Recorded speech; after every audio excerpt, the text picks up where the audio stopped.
হঠাৎ করে প্রচণ্ড ঝড়, এত গতিবেগে ঝড় আর এত ভাবে গাছ ভেঙেছে আর এত ক্ষয়ক্ষতি হয়েছে, প্রচুর ক্ষতি হয়ে গেছে। বিস্তারিত ভিডিওতে তুলে ধরেছি, সম্পূর্ণ ভিডিওটি দেখতে থাকুন। আমি ছোটন, আপনারা দেখছেন এমআরকে এগ্রো ফার্ম ইউটিউব চ্যানেলে নতুন এসে থাকলে অবশ্যই চ্যানেলটি সাবস্ক্রাইব করে রাখবেন, পাশে থাকা নোটিফিকেশন বেল আইকনটি অন করে দিবেন, যাতে এরকম নিত্য নতুন ভিডিও আপলোড হওয়ার সঙ্গে সঙ্গে আপনাদের মোবাইলের নোটিফিকেশন পৌঁছে যায়। তো হঠাৎ করে প্রচণ্ড ঝড় ও বৃষ্টি, প্রথমে তো প্রচুর ঝড় শুরু হয়, প্রচণ্ড ঝড় যাকে বলে। তো ঝড়ে একবারে তছনছ করে দিয়েছে গাছপালা, খামারের ভিতরে যে সমস্ত গাছপালা ছিল সব ভেঙে দিয়েছে। এখানে একটা নিমের গাছ ছিল অনেক বড়, গাছটাকে ভেঙে দিয়েছে, ব্যাপকভাবে গাছটার ক্ষয়ক্ষতি হয়েছে। এবং ভিতরে একটা সেগুনের গাছ আছে, সেগুনের মানে শাল কি সেগুন বলে জানি না, তো আমাদের এখানে এই গাছটা সেগুন বলে। তো এই যে দেখতে পাচ্ছেন সেগুন গাছের আগাটা পুরো ভেঙে একবারে দুমড়ে মুচড়ে এদিকে করে ফেলে দিয়েছে।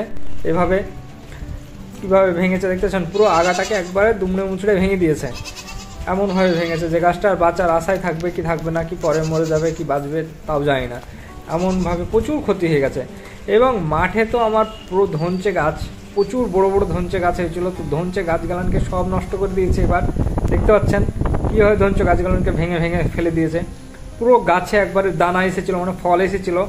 তো এবার তো মনে হচ্ছে ফল কালেক্ট করতে পারবোই না, যেভাবে ঝড় হচ্ছে, প্রচুর ঝড় হয়েছে। ঝড়ে এরকমভাবে গাছকে, বড় বড় গাছকে একদম ভেঙে ভেঙে রেখে দিয়েছে।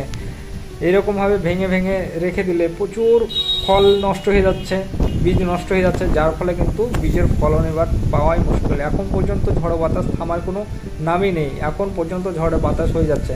তো যে গাছগুলো ভেঙে গেছে, ডালগুলো ভেঙে গিয়েছে, সেগুলো আমি নিয়ে চলে যাই, তাতে আমার ছাগলকে খাইয়ে দেওয়া হবে।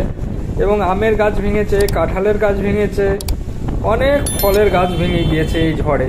হঠাৎ করে প্রচণ্ড ঝড়, আর গাছগুলো এত বড় হয়েছে দেখতে পাচ্ছেন। ধনচে গাছগুলো ইলেকট্রিকের তার, বৈদ্যুতিক যে তার আছে সেই তারে পর্যন্ত ছুঁয়ে ছুঁয়ে গিয়েছে, এত লম্বা লম্বা হয়েছে এই ধনচে গাছগুলো এবার, যার ফলে ঝড়ো বাতাসও প্রচুর হয়েছে এবার। আর গাছ প্রতিনিয়ত ভেঙে যাচ্ছে, মাঝে মধ্যেই তো ঝড় বৃষ্টি হচ্ছে। তো দেখতে পাচ্ছেন এখন পর্যন্ত ঝড় থামার কোনো নাম নেই, এখনও হচ্ছে ঝড়। তো এই ঝড় হওয়াতে অনেক ক্ষতি হয়ে গেল। এবার আরও সামনে কত ঝড় হবে কে জানে, এবার গাছের কি অবস্থা হবে আমার। তো দেখা যাক কি হয়। ভিডিওটি সম্পূর্ণ দেখার জন্য আপনাদেরকে অসংখ্য ধন্যবাদ। ভালো থাকুন, সুস্থ থাকুন।